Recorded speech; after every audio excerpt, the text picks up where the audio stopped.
அடுத்தது அவர் வரவேற்றாச்சு. சிம்பிளாக சொல்லணும்னா அடுத்த 2-3 நாட்களுக்கு ஞாயிற்றுக்கிழமை அன்னைக்கு திங்கள் செவ்வாய் 3 நாட்கள் ட்விட்டர், இன்ஸ்டாகிராம், யூடியூப் வாசிகளுக்கு விருந்தளிக்க இருக்கும் இயக்குனர் பா ரஞ்சித் அவர்களை மேடைக்கு அழைக்கிறோம்.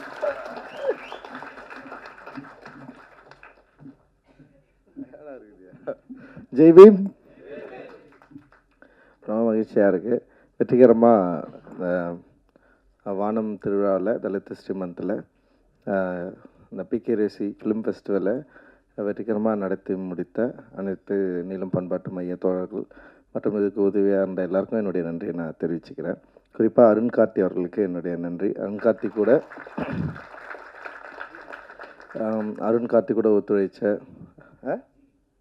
ஜிவி மற்றும் அனைத்து தோழர்களுக்கு நன்றி. இந்த விபிஆர் வாசிக்கு நிறைய பேர் இதில் பயங்கரமாக ஒர்க் பண்ணியிருக்காங்க.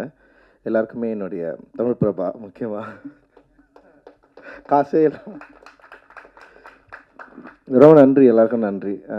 இன்றைக்கி ஆக்சுவலி இது வந்து உங்களுக்கு ஒரு உதவிகரமாக இருக்கும் அப்படின்னு நான் நம்புகிறேன். இந்த ஃபெஸ்டிவல் வந்து என்ன நோக்கத்துக்காக ஆரம்பிக்கப்பட்டதோ அந்த நோக்கத்தை வந்து கரெக்டாக கொண்டு போயிட்டு ரீச் ஆகிட்டு இருக்கு அப்படின்னு நான் வந்து நம்புகிறேன். ஏன்னா வந்து மரியாதைக்குரிய இயக்குனர் வந்து வசந்தபாலன் அவர்கள் அவருடைய பேச்சு வந்து உண்மையிலேயே எனக்கு வந்து ரொம்ப இன்றைக்கி வந்து எனக்கு ரொம்ப சந்தோஷமான ஒரு நாளாக இருந்தது. ஸோ சினிமாவில் வெற்றி தோல்களுக்கு அப்பாற்பட்டு நம்ம வந்து எதுக்காக இருக்கிறோம், என்ன பண்ணுறோம், அதோட வேல்யூஸ் வந்து மக்கள்கிட்ட போய் சேருது அப்படின்றது ஒன்று. அந்த வந்து கிரியேட்டர்ஸ் கிட்ட அது போய் சேருது. கிரியேட்டர்ஸ் அதை பற்றி யோசிக்க ஆரம்பிக்கிறாங்க. அது வேல்யூஸை வந்து அதோட டிமாண்டை வந்து புரிஞ்சுக்கிறாங்க அப்படின்றது தான் ரொம்ப முக்கியமானதாக நான் வந்து பார்க்குறேன். ஏன் வந்து இப்போது நிறைய பேர் என்கிட்ட வந்து கேள்வி கேட்பாங்க. இப்போ வானம் இது இசை நிகழ்ச்சி நம்ம பண்ணுறோம்ல, மார்கழியில் மக்கள் இசை, கிட்டத்தட்ட அது வந்து ஒரு கோடி அந்த மாதிரி செலவாகிற ஒரு ஈவெண்ட் தான். பட் அதை வச்சு நம்ம வந்து ஏன் மற்ற நிகழ்வுகளுக்கு வந்து செலவு பண்ணலாம்ல, ஏன் அவ்வளோ காசை வந்து ஒரு ஈவெண்ட்டில் எடுத்து போய் போடணும்? இப்போ இந்த தலித் மந்த்துக்கு வந்து பெரிய ஒரு பொருட்செலவு தான் நம்ம பண்ணுறோன்னு வச்சுங்களேன். சரி, இது ஏன் நீங்கள் வந்து இதை பண்ணணும்? சரி, வேறு ஏதாவது ஒன்று பண்ணலாமே, லைக் வந்து ஒரு இன்ஸ்டியூஷன் மாதிரி, இல்லை வந்து ஹெல்ப் பண்ணலாம் அப்படிலாம் நிறைய சொல்லுவாங்க. ஆனால் அதையும் பண்ணிட்டு தான் இருக்கோம். அது பண்ணாமல் இல்லை, நமக்கு என்னால் முடியுமோ அதெல்லாம் பண்ணிட்டுருக்கோம். ஆனால் ஏன் கல்ச்சுரலாக கலை இலக்கியங்கள் இடங்களில் நம்ம ஏன் வந்து இவ்வளோ ஸ்ட்ராங்காக வேலை செய்ய வேண்டி இருக்குது அப்படின்றது வந்து பல பேருக்கு வந்து புரியலண்ணா. பட் ஆனால் இன்றைக்கி வந்து புரிய ஆரம்பிச்சிருக்கோன்னு நான் நினைக்கிறேன். இது பயங்கர எஃபெக்டிவாக இன்றைக்கி வந்து பயங்கர ரூட்டடாக எஃபெக்டிவாக நிறைய சேஞ்சஸை வந்து க்ரியேட் பண்ணியிருக்கு, நிறைய சேஞ்சஸை க்ரியேட் பண்ணிகிட்டு இருக்கு. அப்போ ஒரு பெரிய டிஸ்கஷனை க்ரியேட்டர்ஸ் கிட்ட வந்து கொண்டு போய் விடுறப்போ, அவங்க கதை எழுதுகிறப்போ, யோசிக்கிறப்போ, இதை வைக்கணும் இதை வைக்க வேணாம் அப்படின்ற ஒரு சிந்தனையை உருவாக்கி இருக்குது அப்படின்றது தான் ரொம்ப முக்கியமான விஷயமாக நான் வந்து பார்க்குறேன். பாபாசாஹேப் அம்பேத்கர் வந்து அதுதான் சொல்கிறாரு. ஹியூமன் அதாவது ஹியூமன் வந்து வாழறதுக்கான வாழ்க்கையில் மிக முக்கியமான விஷயமா வந்து கல்டிவேஷன் ஆஃப் மைண்டுன்னு சொல்கிறார் அவர். நம்முடைய மனத்தடையை நம்முடைய மூளையில் உருவாக்கி வச்சிருக்கிற மரபு வழியாக சொல்லப்பட்டிருக்கிற கதைகளை வந்து கல்டிவேட் பண்ணுறது இருக்குல்ல, அது வந்து ரொம்ப ரொம்ப முக்கியமானது. அதுதான் ஒரு மனிதன் உயிர்ப்போடு இருப்பதற்கான ஒரு நிலை அப்படின்னு அவர் சொல்கிறார். ஒரு மனிதன் உயிர்ப்போடு இருக்கணும் அப்படின்னா, அப்போ நான் வந்து உயிர்ப்போடு இருக்கிறேன், நான் அலைவாக இருக்கிறேன் அப்படின்றத வந்து எனக்கு வந்து பாபாசாஹேப் அம்பேத்கர் தான் வந்து எனக்கு வந்து உணர்த்தினார். நீ அலைவாக இருக்கிற அப்படின்னா அந்த அலைவ்னஸ் எதில் இருக்குது? அப்போ வந்து எனக்கு வந்து ஒரு டியூட்டி கிரியேட் ஆகுது. அந்த டியூட்டியை நான் வந்து எனக்கு கிடைத்த வாய்ப்புகள் மூலமாக உருவாக்க வந்து நான் ட்ரை பண்ணுறேன். அதுக்கு எனக்கு நிறைய தோழர்கள் இருக்கிறாங்க. அந்த தோழர்கள் எல்லோரும் சேர்ந்து தான் இந்த விஷயங்களை வந்து நம்ம ட்ரை பண்ணுறோம். இப்போது எல்லாமே மாடல் தான். இன்றைக்கி வந்து எங்கள் ப்ரொடியூசர்ஸ் வந்து பேசினாங்களா, உண்மையிலேயே ரொம்ப நம்பிக்கைக்குரியதாக இருந்தது. இப்போது வசந்தபாலன் சார் சொல்கிறப்போ வந்து இப்பயும் நரேட்டிவ் தான், கதை தான் சொல்லணும் அப்படின்னா, நீலமோ இல்லை நீலம் பண்பாட்டு நீலம் ப்ரொடக்ஷன்ஸில் இது வரைக்கும் நாங்கள் நரேட்டிவ் கேட்டதே இல்லை சார். கதை கேட்டதே கிடையாது. வெறும் சினாப்சிஸ் அந்த வந்து ஸ்கிரிப்ட் புக்கு தான் வந்து நாங்கள் வந்து படிக்கிறோம். வெறும் சினாப்சிஸை படிச்சுட்டு ஸ்கிரிப்ட் புக்கை படிச்சுட்டு யாராவது கதை சொன்னால் கூட வந்து நான் கதை கேட்க மாட்டேன்னு தான் சொல்லுவேன். ஸ்கிரிப்ட் படிக்கிறது மூலமாக என்னால் ஓரளவுக்கு வந்து ஸ்கிரிப்டை புரிஞ்சிக்க முடியும் அப்படின்னு சொல்லிட்டு நம்ம வந்து நம்புகிறோம். ஸோ அப்படி தான் வந்து தொடர்ந்து வந்து படம் பண்ணிட்டுருக்கோம். அண்ட் வந்து அந்த $1 மில்லியன் அந்த ப்ரொடக்ஷன் கம்பெனியாக இருக்கட்டும், இல்லை அருண் கே விஸ்வா அவர்களுடைய சாந்தி டாக்கீஸாக இருக்கட்டும், அண்ட் அவருடைய ரீசெண்ட் அந்த டீசர் வந்து பயங்கர இன்ட்ரெஸ்டிங்காக இருந்தது. பயங்கர இம்ப்ரெசிவாக சித்தார்த்தோடைய நடிப்பில் வந்த அந்த இது வந்து ரொம்ப இம்ப்ரெசிவாக இருந்தது. அதே மாதிரி $1 மில்லியன் அவங்க எடுக்கிறது எல்லாமே வந்து குவாலிட்டியாக இருக்குது. அண்ட் வந்து ஒரு புது கதையாக்கங்களை வந்து சொல்லக்கூடிய ஒரு இடத்த நோக்கி நகர்கிற ஒரு தயாரிப்பாளர்கள் அவங்க இருக்கிறது வந்து ரொம்ப ரொம்ப இந்த சமயத்தில் வந்து முக்கியமானதாக இருக்குதுன்னு நான் நினைக்கிறேன். அது மாதிரி நிறைய பேர் இன்றைக்கி வந்து நிறைய யங் ப்ரொடியூசர்ஸ் வந்திருக்காங்க. அண்ட் ஏற்கனவே இருந்த தயாரிப்பு மாடலில் கொஞ்சம் மாற்றக்கூடிய இடத்துல வந்து இன்றைக்கி வந்து தமிழ் சினிமா மாறி இருக்கு. அஃப்கோர்ஸ் படம் ரிலீஸ் பண்ணுறதுலையும் படம் விற்கிறதுலையும் நிறைய பிரச்சனைகள் இருக்குது. இன்றைக்கி படம் விற்கிறது அவ்வளோ சாதாரணமான விஷயம் கிடையாது. ஏன்னா கார்ப்பரேட் வந்து இன்றைக்கி வந்து அவங்க முடிவு பண்ணுறாங்க எந்த படம் வாங்கணும் எந்த படம் வாங்கக்கூடாது. அது எல்லாமே அவங்க கையில் இன்றைக்கி வந்து மாறிடுச்சு. அவங்களுக்கு தேவையான படங்கள் வந்து பெரிய படங்கள் தான். சின்ன படங்கள் அவங்களுக்கு வந்து தேவையே கிடையாது பெரிய பெரிய நிறுவனங்களுக்கு. பட் ஆனால் அவங்களுக்கு சின்ன படங்கள் எப்போ அவங்களுக்கு தேவைப்படுதுன்னா, ஒருவேளை அந்த படம் வந்து தியேட்டரில் ரிலீஸ் ஆகி ஓரளவுக்கு சக்ஸஸ் ஆச்சுன்னா, சக்ஸஸ் கூட என்னவா அவங்க பார்க்குறாங்கன்னா, ஒன்று வந்து தியேட்டரில் ரிலீஸ் ஆகிறது எப்படி அவங்க ரிலீஸ் பண்ணுறாங்க, என்ன மாதிரி வந்து பட்ஜெட்டில் இதை பண்ணியிருக்காங்க, அப்புறம் தியேட்டரில் ரிலீஸ் ஆனதுக்கப்புறம் அதுக்கு என்ன மாதிரி நாய்ஸ் கிரியேட் ஆகிருக்கு, அந்த நாய்ஸ் வந்து ஓடிடியில் வந்து ஸ்டேட்டு எடுத்துக்கிறாங்களா இல்லை வந்து பேப்பர் வியூ எடுத்துக்கிறாங்களா, மாதிரி நிறைய பிரச்சனைகள் இன்றைக்கி வந்து போயிட்டுருக்கு. ஒரு படத்தை எடுத்து தயாரித்து ரிலீஸ் பண்ணுறது வந்து பெரிய பெரிய கஷ்டம். அதை விற்கிறது, விற்பனையை வந்து நம்ம திருப்பி எடுக்கிறது அப்படின்றதும் ஒரு பெரிய சிக்கலான விஷயம். இந்த சமயத்துலேயும் சில படங்கள் வந்து மக்கள்கிட்ட பெரும் ஆதரவு பெற்று பல கோடிகளை சம்பாதிக்கிற படங்களாகவும் இருக்குது. அதுக்கு உதாரணம் மில்லியன் டாலர்ஸ் ப்ரொடக்ஷன் வந்து நம்ம வந்து சொல்லலாம். பல கோடி இல்லை, அவங்க இப்போ தான் வளர்ந்து வராங்க. அந்த பல கோடி பெறுவதற்கான வாய்ப்பை அவங்களுடைய ப்ரொடக்ஷன் நிறுவனம் பெறும் அப்படின்னு நான் நம்புகிறேன். ஏன்னா அவங்களுடைய அப்புறம் வந்து இன்னும் இப்போ ரப்பர் பந்துன்னு ஒரு படம் ரிலீஸ் ஆச்சு. அதுவுமே வந்து ரொம்ப முக்கியமான ஒரு பாலிடிக்ஸை பேசினாலுமே ஜனரஞ்சகமாக மக்கள்கிட்ட பெரிய ரீச் ஆகி பெரிய அளவில் வந்து வசூலாச்சு. அந்த வாழையை நம்ம வந்து சொல்லலாம். வாழையுமே வந்து ஒரு பெருவாரியான மக்கள்கிட்ட போயிட்டு சேர்ந்து பெரிய அளவில் வந்து ரீச் ஆன, அதுவும் வணிக ரீதியாக பெரிய வெற்றி பெற்ற ஒரு படமாக வந்து பார்க்கலாம். ஸோ இன்றைக்கி வந்து படம் எடுக்கிறது, படம் தயாரிக்கிறது அப்படின்னு சிக்கலாக இருந்தாலுமே ஒரு ஒரு யூனிக்கான ஐடியாஸு, ரொம்ப ஒரு ஒரிஜினலான வாய்ஸ்க்கு வந்து ஒரு பெரிய வேல்யூஸ் க்ரியேட் ஆகிருக்கு. அதுதான் நம்ம வந்து புரிஞ்சுக்கணும்.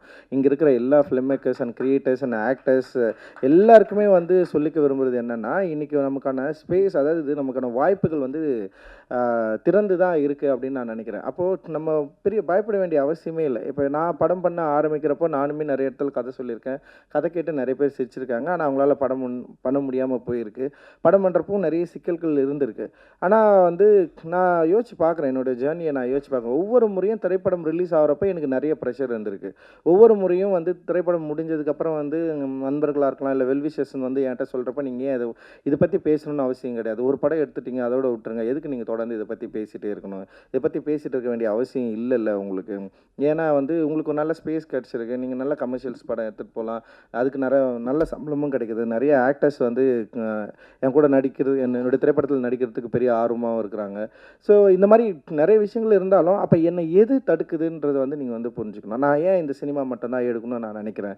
ஏன் இந்த சினிமா எடுக்கிறதுனால எனக்கு வந்து பெரிய அளவில் வந்து பணம் வந்து திருப்பி கிடைக்குதா? இல்லை இந்த மாதிரியான தயாரிப்பு நிறுவனங்கள், இப்போ என்னுடைய தயாரிப்பில் வந்த படங்கள் எல்லாமே வந்து படம் நல்ல படம் தான். ஆனால் வந்து போட்ட காசை நான் திருப்பி எடுத்தேன்னா ஒரு சிக்கல் இருக்குது. ஆனால் நான் டிரெக்ட் பண்ணுறது மூலமாக எனக்கு அதில் வர வருமானத்தை நான் என்ன பண்ணேன்னா இதில் வந்து ஓரளவுக்கு வந்து ரெக்கவர் பண்ணிக்கிறேன். அப்போ வந்து நஷ்டன்றது வந்து ஒரு பெருசாக இல்லாமல் ஓரளவுக்கு குறைந்தபட்சம் வந்து ஒரு படம் எடுத்த திருப்தி அப்படின்றது வந்து எனக்கு ஒரு பெரிய போதுமானதாக இருக்குது. ஓகே, ஒரு நல்ல படம் எடுத்தோம் அப்படின்றது தான் வந்து அதோட வேல்யூஸை திருப்பி திருப்பி க்ரியேட் பண்ணிட்டே இருக்கு. ஆனால் நம்ம ஏன் தொடர்ந்து இயங்கணும்? அப்போ வந்து இந்த ஸ்பேஸ் உண்மையிலே தொடர்ந்து இயங்கிறதுக்கான ஒரு வாய்ப்பை நமக்கு உருவாக்கி கொடுத்துருக்கானா நிச்சயமாக இருக்குது. நம்ம இன்னும் அதற்கான ரொம்ப தைரியமாக நம்ம மாறலை அப்படின்றது தான் இதில் இன்னொரு முக்கியமான விஷயமா நான் வந்து பார்க்குறேன்.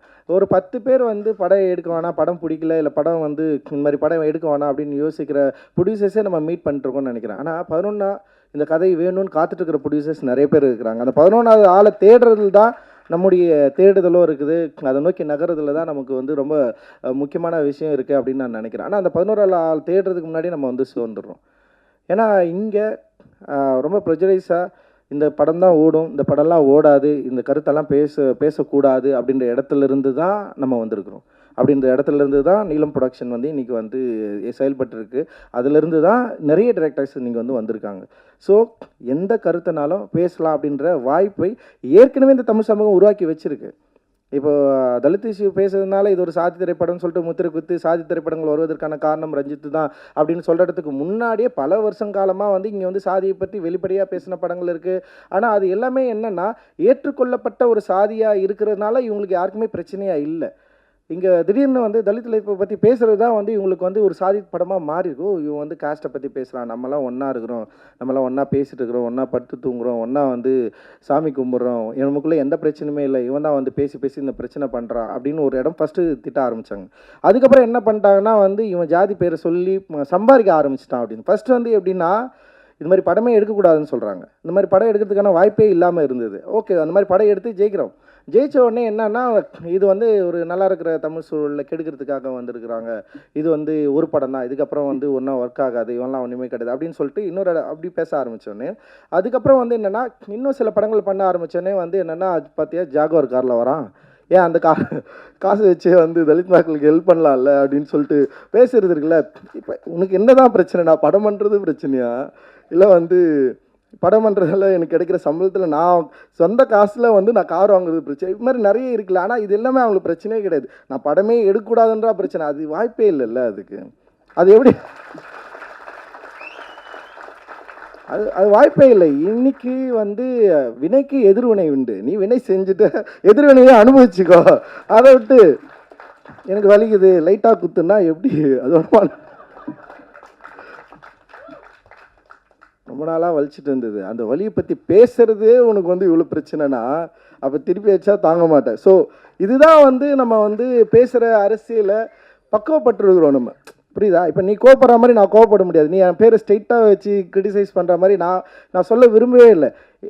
நான் என்ன சொல்கிறேன்னா, நீ கிரிட்டிசிசம் பண்ணுறது என் தெருவில் என் ஊரில் நான் படிக்கிறப்பவே பார்த்துட்டேன்னு சொல்கிறேன். நான் எனக்கு புதுசு இல்லையே இது, புரியுதா உங்களுக்கு? நான் தெருவில் நடந்து வரப்பவே நான் பார்த்துட்டேன். அது செட்டர்கல்லில் போயிட்டு நான் வந்து ஒரு பால் வாங்குறப்ப என் கையை தொடாதன்னு இருப்பார், அங்கேயே நான் பார்த்துட்டேன். நான் என் ஊரில் சின்ன வயசுலேயே அதெல்லாம் பார்த்தாச்சு. நீங்கள் வராத, இங்கே நிற்காத, நான் கிரிக்கெட் ஆடுறப்போ நடந்த எல்லாமே இருக்குது. அப்போ அந்த சின்ன வயசுலேயே பார்த்துட்டு வந்துட்டு இங்கே வந்து நீ படம் எடுக்காத, பார்க்காத, நீ அதுக்கு பண்ணுறது, அதெல்லாம் வாய்ப்பே கிடையாது. அதெல்லாம் தாண்டி தான் இங்கே வந்துருக்கோம்.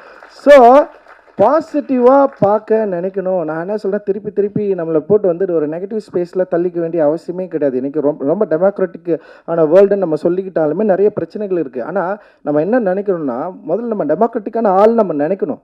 இந்த சமூகம் டெமோக்ராட்டிக்காக இருக்குதுன்னு நம்ம நம்ப ஆரம்பிக்கலாம். ஃபஸ்ட்டு நம்ம அதில் இருக்கிற பிரச்சனையை அதுக்கப்புறம் பார்த்துக்கலாம். ஓகேவா? அப்போது நம்ம என்ன பண்ணுறோம் அப்படின்னா, ஸோ இந்த ஸ்பேஸுக்குள்ளே நகர்ந்து நம்ம சினிமாவை நம்மளால் எடுக்க முடியும்னு நம்பணும்.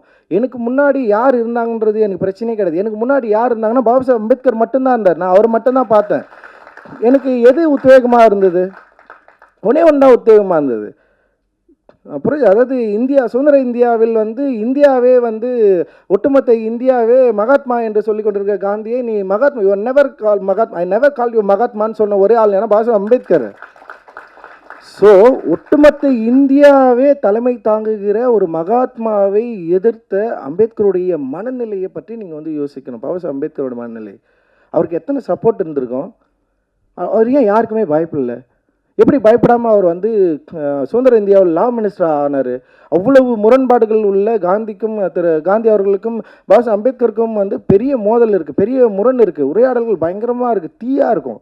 அப்படி இருந்தவங்க வந்து ஃபஸ்ட்டு வந்து சுதந்திர இந்தியாவில் ஆட்சி அமைக்கிறப்ப வந்து பாபா சாஹேப் அம்பேத்கர் கூப்பிட்டு நீங்கள் லா மினிஸ்டராக இருக்கணும்னு சொல்லிட்டு இன்வைட் பண்ணுறாங்க. ஸோ அது எவ்வளோ பெரிய ஒரு வாய்ப்பு இல்லை அது. அதை வந்து அவர் என்ன பண்ணார், திரு காந்தி அவர்கள் மீதும் காங்கிரஸ் மீதும் அவர்களுக்கு விமர்சனத்துக்காக அதை ஏற்காமல் விடலை. அவர் ஓகே நான் பண்ணுறேன்னு சொல்லிட்டு உள்ளே போய் பண்ணுறாரு. ஆனால் அதுக்கப்புறம் நிறைய பிரச்சனையை வந்து அவரும் ஃபேஸ் பண்ணுறாரு. அப்புறம் லா மினிஸ்ட்ரியை வந்து அவர் ரிசைன் பண்ணுறாரு. அது அடுத்த கதை. பட் ஆனால் எந்த வாய்ப்புகளும் இல்லாத காலத்தில், சாதி வந்து மிக கொடூரமாக பயங்கர கூர்த்திட்டு இருந்த காலத்திலேயே ஒரு மாடலை, ஒரு வழிப்பாதையை உருவாக்க பாபா சாஹேப் அம்பேத்கரால் முடிந்திருக்கிறது என்றால், எனக்கு கல்வி கிடைக்குது, எனக்கு வந்து இருக்கிற சில பிரச்சனைகளை என்னால் ஹேண்டில் பண்ண முடியுது. ஓகே, இப்படி இருக்கிற இடத்துல நான் வந்து ஒரு சென்னை மரணம் நகரத்தில் வந்து ஒரு காலேஜில் என்னால் படிக்க முடியுது, இந்த இடத்துல என்னோடய குரல்களை நான் பேச முடியுது. அப்படி இருக்கிறப்போ இப்படி ஒரு சினிமா ஃபீல்டில் வந்து என்னால் ஏன் பேச முடியாதுன்ற ஒரு கேள்வி தான் எனக்கு சினிமா இயக்குனராக மாற்றிச்சு. இதுதான் ரொம்ப சிம்பிள். ரொம்ப பாசிட்டிவாக என்னுடைய பிரச்சனையை நான் அணுக ஆரம்பித்தேன். நான் அசிஸ்டன்ட் டைரக்டராக இருக்கிறப்ப வந்து இந்த பிரச்சனை எல்லாருக்கிட்டையும் நான் பேசுவேன்னா நான் பேச மாட்டேன். ரொம்ப மினிமலாக சில பேர்கிட்ட மட்டும் தான் பேசுவேன். எங்கள் டைரக்டருக்கே நான் என்ன பண்ண போகிறேன், நான் யாருன்னு எதுவுமே தெரியாது, ஸ்பை மாதிரி தான் இருந்து வாழ்ந்துட்டு வந்திருக்குன்னு நினைக்கிறேன். அவர் ரொம்ப ஆச்சரியம் கேட்பாரு, என்னடா நீ என்கிட்டடா வேலை செஞ்சு அப்படின்னு தான் கேட்பாரு தொடர்ந்து கேட்குறப்போ. பட் எனக்கு என்ன ஏன் சொல்கிறேன்னா, ஒரு டைரக்டர் வந்து இப்போ நிறைய பேர் என்கிட்ட தான் வேலை செய்யணும், நான் உங்கள் சினிமா தான் பார்த்தேன், உங்ககிட்ட தான் வேலை செஞ்சதான் என்னால் படம் எடுக்க முடியும்னு சொல்கிறாங்களா, நான் அவங்ககிட்ட சொல்லிக்கிற ஒன்றே ஒன்று தான். அப்படிலாம் ஒரு விஷயமே கிடையாது. அசிஸ்டன்ட் டைரக்டராக இல்லாமே நிறைய பேர் படம் பண்ணி பெரிய லெவலில் சக்ஸஸ் ஆனவங்க இங்கே இருக்கிறாங்கல்ல. எங்கள் டைரக்டரே அசிஸ்டன்ட் டைரக்டராக யார்கிட்டையுமே வேலை செஞ்சது இல்லையே. விபி சார் ஸ்ட்ரெயிட்டாக தானே வந்து டிரெக்டராக வந்தார். ஸோ அதனால் அப்புறம் வந்து அந்த டைரக்டர் வந்து இந்த மாதிரியான கருத்து பேசுகிறாரு, ஓ அவர் இப்படி இருக்காரு, அப்படியெல்லாம் சினிமா கற்றுக்கிறதுக்கான வாய்ப்பு உங்களுக்கு கிடைக்குதுன்னா தயவு செஞ்சு கற்றுக்குங்க. ஆனால் நீங்கள் என்ன சினிமா எடுக்கணும்னு நீங்கள் டிசைட் பண்ணுங்கள். அந்த சினிமா எடுப்பதற்கான வாய்ப்பு உங்களுக்கு இருக்குன்னு நீங்கள் நம்புங்க. முதல்ல இந்த படம் ஓடும். நம்ம நீங்கள் எழுதுகிற கருத்து, நீங்கள் எழுதுகிற யோசிக்கிற சிந்தனை, அந்த சிந்தனை டெஃபினட்டாக வந்து உங்களால் சினிமா ஆக்க முடியும்னா நீங்கள் அதை ரொம்ப பாசிட்டிவாக நம்புங்க. உங்களுக்கு கிடைக்கிற ஒரு 4 நல்ல நண்பர்களை தேர்ந்தெடுத்துக்கொள்ளுங்க. அதுதான் ரொம்ப முக்கியம். எனக்கு வந்து ரொம்ப நல்ல நண்பர்களாக வந்து நிறைய பேர் கிடைச்சாங்க. அதில் ஜெயக்குமாரன், தினகர் வந்து நான் இன்னைக்கு வரைக்கும் வந்து நான் பார்க்குறேன். நான் அனிதா, என்னோடய மனைவி அனிதா, அவங்ககிட்ட தான் நான் வந்து ஃபஸ்ட்டு என்னோடய ஸ்கிரிப்டை வந்து நான் சொல்கிறேன். அவங்க கேட்டு வந்து இது அந்த என்கரேஜ் பண்ணுறாங்க. ஓகே, இதில் இருக்கிற ப்ராப்ளம்ஸ் என்ன இருக்குது, ஸோ இதை வந்து இப்படி நம்ம வந்து பண்ணலாம், ஸோ இதை வந்து ஹேண்டில் பண்ண அட்டக்கத்தி மாதிரி ஒரு கதையை நான் ஏன் அந்த டைமில் எடுக்க முடியும்னு எனக்கு ஏன் நம்பிக்கை வந்தது. ஒரே நம்பிக்கை தான். என் லைஃபு பயங்கர கொண்டாட்டமாக இருந்தது. என் லைஃப்பை நான் கொண்டாடினேன், நான் சந்தோஷப்பட்டேன். கிட்டத்தட்ட வந்து என்னுடைய நான் 17வது வயசுலேருந்து ஒரு 24, 25 வயசு வரைக்கும் கொண்டாடி தீர்த்துட்டேன் என்னுடைய வாழ்க்கையை. நான் அப்படி எனக்கு இதற்கிடையில் சாதி பிரச்சனை இருக்குது, இதற்கிடையில் நான் நிறைய பிரச்சனைகளை வந்து அனுபவிச்சிருக்கேன், இதுக்கு எக்கச்சக்கமான பிரச்சனை இருக்குது. பட் ஆனால் அதை மீறி என்னுடைய வாழ்க்கையில் நான் அனுபவித்த கொண்டாட்டங்கள் தான் என்னுடைய ஃபஸ்ட்டு சினிமா வரணும்னு நான் முடிவு பண்ணுறேன். ஏன் என்னுடைய கொண்டாட்டம் ஃபஸ்ட்டு சினிமா வரணும்னு நான் முடிவு பண்ணேன்னா, ஈஸியாக ஆடியன்ஸை கனெக்ட் பண்ணணும். ஆக்சுவலி அது ஒரு கேம், அது ஒரு ட்ராப் தான். அது நான் ஒரு ட்ராப் பண்ண ட்ரை பண்ணுறேன்.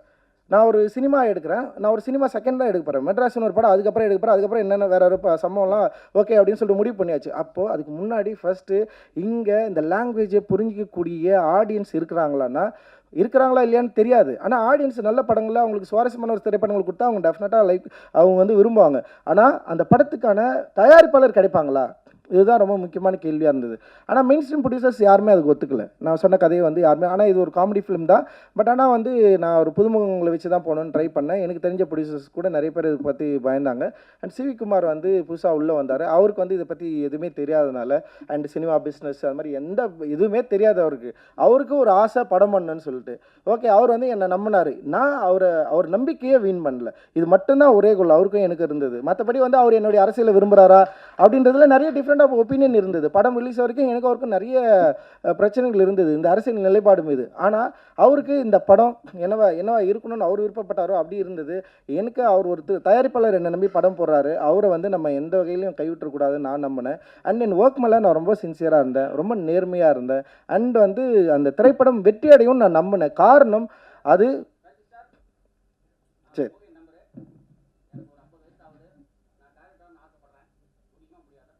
முடியும்ண்ணா, எல்லாராலையும் அடைய முடியும். நல்ல திரைக்கதை, நல்ல கதை இருந்தால் டெஃபினட்டாக ஆக முடியும்னா அது வயசெல்லாம் பிரச்சனையும் இல்லை. நிறைய பேர் அது மீறியும் பண்ணிட்டுருக்காங்க. ஸோ இந்த நம்பிக்கைகளுக்குள்ளே நம்ம இறங்க வேண்டிய தேவை இருக்குது. அதனால் தயவு செஞ்சு இந்த கதையை யோசிக்கலாமா, இப்படி யோசிக்க வேணாவா, இப்படி பண்ணலாமா அப்படின்னு எதுவுமே யோசிக்காதீங்க. நமக்கு முன்னாடி நிறைய வெற்றி பெற்றவர்கள் இருக்கிறாங்க. அண்ட் வந்து இன்றைக்கி வந்து எல்லா படத்தையும் ஸ்டேஜ் பண்ண முடியும். கூழாங்கல் மாதிரியான இல்லை கொட்டுக்காளி மாதிரியான படங்கள் வந்து இன்றைக்கி ஸ்டேஜ் பண்ணி மக்கள்கிட்ட பெருவிதமான பாராட்டையும் அவனும் வரவேற்பையும் பெற முடியுது. அப்படின்றப்போ ஒரு ஆர்ட் ஹவுஸ் மூவி அப்படின்னு தனியாக ஜானர் பண்ண முடியாமல் அதுவுமே இன்றைக்கி வந்து ஒரு மெயின் ஸ்ட்ரீம் சினிமாக்குள்ளே வந்து மக்கள்கிட்ட போய் சென்றடைய முடிகிற ஒரு இடத்துல தான் இருக்குது. அதனால் பெரிய நம்பிக்கையோடு நீங்கள் செயல்பட வேண்டிய தேவை இருக்குது அப்படின்னு நான் இந்த நிகழ்வில் உங்கள்கிட்ட நான் வந்து கேட்டுக்கிறேன். அண்டு சோசியல் கான்ஷியஸ் டெஃபினட்டாக அந்த தேவை. அண்ட் ரெஸ்பான்சிபிலிட்டி மிக மிக மிக அவசியம். நம்ம ஏன் சினிமா பண்ணுறோம், நம்ம ஏன் எதுக்காக பண்ணுறோம், என்ன பண்ண போகிறோம், இந்த சினிமா மூலமாக என்ன பண்ண போகிறோம். இப்போ ஸ்பைக்லியோட கோட்டை வந்து நம்ம இந்த புக்கோட பின்னாடி வந்து போட்டிருக்கோம். உண்மையிலே ஸ்பைக்லி அதை பற்றி பேசியிருக்காரா அப்படின்றது வந்து எனக்கு தெரியாது. ஸ்பைக்லி படங்கள் நான் நிறைய பார்த்துருக்கேன். ஆனால் என்னுடைய முடிவு அதுவாக தான் இருந்தது. ஆனால் நான் இப்போ பார்க்குறப்போ திடீர்னு ஸ்பைக்லி இந்த வார்த்தையை பேசியிருக்காரு அப்படின்னு சொல்லிட்டு எனக்கு சந்தோஷமாக இருக்குது. So I don't want to change. என்னால் இந்த உலகத்தை வந்து இங்கே இருக்கிற சாதி சமூகத்தை, இங்கே இருக்கிற இன்இக்வாலிட்டியை வந்து என்னால் ஒரேடியாக மாற்றிட முடியுமானா மாற்றிட முடியாது. ஒரு டிஸ்கஷனை என்னால் க்ரியேட் பண்ண முடியும்னு நான் நம்பினேன். அந்த டிஸ்கஷன் தொடர்ந்து நடந்துகிட்டே இருக்குது. அந்த டிஸ்கஷன் மேலே பல விமர்சனங்கள் இருக்குது, அதாவது எதிர்மறை விமர்சனங்கள் இருக்குது, ரொம்ப பாராட்டத்தகுந்த விமர்சனங்கள் இருக்குது. ஸோ அதை பற்றி எனக்கு வந்து ரொம்ப சந்தோஷம்தான். What I done, what I'm been doing, I'm really happy and பயங்கர சந்தோஷமான ஒரு மனிதனாக இருக்கிறேன். நான் என்ன பண்ணியிருக்கேன் அப்படின்னு பார்க்குறப்போ வந்து உண்மையிலேயே ரொம்ப ரொம்ப ரொம்ப ஹாப்பியான ஒரு மனிதனாக இருக்கிறேன். ஸோ இதை நான் பெறுவதற்கு என்னுடைய நோக்கங்களும் என்னுடைய பிடிவாதமும் தான் காரணமாக இருக்குது. ஏன்னா நான் ரொம்ப பிடிவாதமாக இருந்தேன், அந்த நோக்கத்தை கைவிட்டுறக்கூடாதேன்னு நினச்சேன். நான் பேசுறது மூலமாக என்ன எவ்வளோ ஸ்டீரியோடைப் பண்ண முடியுமோ அவ்வளோ பண்ணாங்க. அதை பற்றிலாம் எனக்கு எந்த கவலையுமே கிடையாதுன்னு சொல்லிட்டு தொடர்ந்து இயங்கிட்டே இருக்கிறேன். அஃப்கோர்ஸ் நம்ம வந்து ஒரு கமர்ஷியல் இண்டஸ்ட்ரியில் இருக்கோம், நம்மளாமே பெரிய அளவில் பணம் போடுறாங்க, அந்த பணத்தை திருப்பி தர வேண்டிய நோக்கம் இருக்குது, அந்த பணத்தை வந்து கரெக்டாக அவங்க ப்ரொடியூசர்ஸ்க்கு வந்து பெற்றுத்தர வேண்டிய தேவையும் இருக்குது. அது கிரியேட்டராக நான் உணர்றேன். அண்ட் எனக்கு ஒரு ரெஸ்பான்சிபிலிட்டி இருக்குது. அதே நேரத்தில் என்னோடய திரைப்படம் என்னவா இருக்கணுன்ற ரெஸ்பான்சிபிலிட்டியும் அதில் வந்து பெரிய கட்டுப்பாடும் எனக்கு இருக்குது, நோக்கமும் எனக்கு இருக்குது. அதை நீங்கள் உங்களுடைய முதல் திரைப்படங்கள்லேயே ஆரம்பிக்கணுங்க. இப்போ பரியேறும் பெருமாள் ஏன் ஃபர்ஸ்ட் படத்துலேயே அவ்வளோ வேஸ்டான ஒரு பெரிய டிஸ்கஷனை அவ்வளோ ரீச்சை பெற்றதுன்னா, அப்படி ஒரு வாய்ப்பு பரியேறும் பெருமாளுக்கு கிடைச்சிது. அது கிடைக்கக்கூடிய சூழல் அன்றைக்கி வந்து இருந்தது. அது உடனே அவ்வளவு காத்திரமான ஒரு சினிமாவை அப்படியே எடுத்து ரிலீஸ் பண்ணக்கூடிய ஒரு ஸ்பேஸ் வந்து அன்றைக்கி ஒரு வாய்ப்பு கிடைச்சதுனால அது ஈஸியாக வந்து சேர்ந்தது இல்லை. ஸோ அப்படி தான் இன்றைக்கி வந்து இருக்குதுன்னு நீங்கள் நம்புங்க. அண்ட் வந்து சில பிரச்சனைகள் இருக்கலாம், இந்த பிரச்சனைகள் எல்லாம் தூக்கி போடுங்க. அண்ட் உங்களாலையும் எல்லாராலையும் மிக அற்புதமான சினிமாவை தமிழ் உலகத்துக்கு மட்டும் இல்லாமல் ஒட்டுமொத்த உலகத்துக்கு நம்மளால் தர முடியும் அப்படின்ற ஒரு நம்பிக்கையை PK Rosy cinema festival film festival வந்து உருவாக்கினால் அதுவே எங்களுக்கு வந்து மிகப்பெரிய மகிழ்ச்சி. அண்ட் அதை பாபா சாஹேப் அம்பேத்கருடைய பிறந்த மாதமான ஏப்ரல் மாதத்தில் தலித் வரலாற்று மாதமாக கொண்டாடுகிற நீலம் பண்பாட்டு மையம் மூலமாக இந்த மாதத்தில் நாங்கள் வந்து உங்களுக்கு வந்து இந்த ஃபெஸ்டிவலை நிகழ்த்தி காட்டி உங்களோடு இருக்கிறதுல பெரும் மகிழ்ச்சி. இதில் உடன் இருந்த அனைத்து தொடர்களுக்கும் நிறைய இயக்குநர்கள் இதில் வந்திருக்காங்க, நிறைய பேர் ரொம்ப இன்ஸ்பைரிங்காக பேசினாங்க, நிறைய டிஸ்கஷன் நடந்தது. அண்ட் வந்து அதே மாதிரி படங்கள் திரையிடக்கூடாதுன்னு பிரச்சனையும் வந்தது. அண்ட் இன்றைக்கி வந்து நேற்று போலீஸ் தரப்பில் வந்து நோட்டீஸ் வேறு ஓட்டிகிட்டு போயிருக்காங்க. அண்ட் வந்து இங்கே பிரசாத் லேபுக்கு வந்து இந்த லைசன்சிங் கேன்சல் பண்ணுன்ற அளவுக்கு வந்து ஒரு த்ரெட்னிங்கும் வந்து கிரியேட் ஆகிருக்கு. பட் அஃப்கோர்ஸ் அதை பற்றி பிரச்சனை இல்லை. இப்போ சந்தோஷம் நம்ம வந்து வெளியில் திரையிடலாம், நம்ம இங்கே திரையிட அனுமதி கிடைக்கலன்னா நம்ம டெஃபினட்டாக சந்தோஷம் வெளியில் திரையிடலாம். அதை நம்ம எதிர்கொள்ள அளவுக்கு சக்தி நமக்கு இருக்குது. நமக்கு பிரச்சனை நம்மனா அவ்வளோ க்ரைமெல்லாம் பண்ணலாம், அது சிவில் இது க்ரைம் பனிஷ்மெண்ட் எல்லாம் சொல்கிறாங்க. ஸோ அப்படி ஒரு பிரச்சனையெல்லாம் அதை எதிர்கொள்ளலாம், பரவாயில்ல, கொஞ்ச நாள் ஜெயிலில் போய் உட்காரலாம் வாங்க. முடியல, எவ்வளோதான் வேலை செய்யுது, ஒரு 10 நாள் ஜெயிலில் உட்காந்து கொஞ்சம் புக்குக்கு படிக்கலாம், கொஞ்சம் வேறு ஒரு என்வரன்மெண்ட்டு கொஞ்சம் இன்ட்ரெஸ்டிங்காக இருக்கும். ஸோ அதனால் வந்து கைதாவதற்கு தயாராக இருக்கிறோம். ஸோ சந்தோஷையும் நசீரையும் ஒரு நல்ல நாள் சொன்னீங்கன்னா நம்ம வந்து திரையிட்டு அந்த சம்பவத்துக்கும் தயாராகும். அண்ட் வந்து ஸோ இது ஒரு என்ன சொல்கிறது, இங்கே இருக்கிற மக்களுக்கான ஒரு சினிமா, அந்த மக்களுக்கான சினிமாவை எடுப்பதற்கு எங்களுக்கு எல்லாவித தார்மீக உரிமையும் உண்டு. அதை தடுக்கிறதுக்கு யாராலையும் சட்டத்தாலையும் சரி யாராலையும் வந்து அதுக்கு வந்து வாய்ப்பு இல்லை அப்படின்னு நான் சொல்கிறேன். உண்மையிலே இது வந்து பிகே ரோசி ஃபிலிம் ஃபெஸ்டிவல் அவர்கள் சார்பாக நாங்கள் ஒரு தீர்க்கமான முடிவோடையே இதை சொல்கிறோம். So we'll face it. Thank you. Thank you. நன்றி.